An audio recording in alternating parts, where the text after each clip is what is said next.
الحمدللہ، حج اللہ کی طرف سے ایک عظیم الشان دعوت ہے جس میں بلایا جاتا ہے بندے کو اس کے رب کے گھر۔ قرآن پاک میں اللہ تعالیٰ فرماتے ہیں وَأَذِّن فِي النَّاسِ بِالْحَجِّ يَأْتُوكَ رِجَالًا وَعَلَى كُلِّ ضَامِرٍ يَأْتِينَ مِنْ كُلِّ فَجٍّ عَمِيقٍ۔ سورۃ الحج آیت نمبر 27 میں لوگوں میں حج کے لیے اعلان کر دو، وہ تمہارے پاس آئیں گے پاؤں پیدل بھی، اور ہر اونٹ پر جو دور دراز راستوں سے آتے ہیں۔ حج صرف ایک عبادت نہیں بلکہ ایک مکمل تربیت ہے، یہ دلوں کی صفائی ہے، غرور کا خاتمہ ہے، اور اللہ کے سامنے مکمل جھکاؤ کا نام ہے۔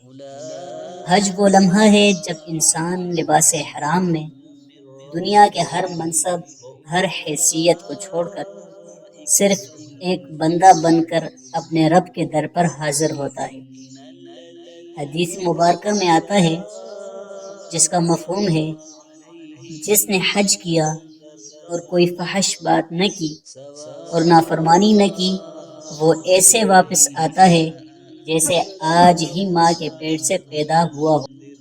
حج ہمیں اتحاد سکھاتا ہے کہ دنیا کے کونے کونے سے آئے لاکھوں مسلمان ایک ہی لباس میں، ایک ہی عمل میں مصروف ہوتے ہیں۔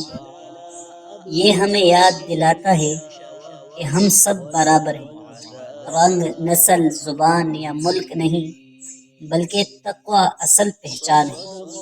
قرآن فرماتا ہے ان اکرمکم عند اللہ اتقاکم، سورۃ الحجرات آیت نمبر 13 میں بے شک اللہ کے نزدیک تم میں سب سے زیادہ عزت والا وہ ہے جو سب سے زیادہ پرہیزگار ہے۔ کیا ہم نے سوچا ہے اللہ نے ہمیں کب بلانا ہے؟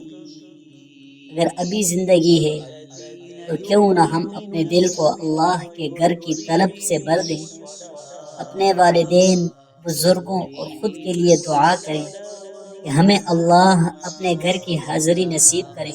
یا اللہ ہمیں حج کی سچی سعادت نصیب فرما، اور جب بھی بلانا اپنے مہمانوں میں شامل فرمانا، آمین۔ مزید ایسی دل کو چھو لینے والی ویڈیوز کے لیے حسانی اسلامک چینل کو سبسکرائب کریں، ویڈیو کو لائک اور شیئر کریں تاکہ ثواب جاریہ بنے۔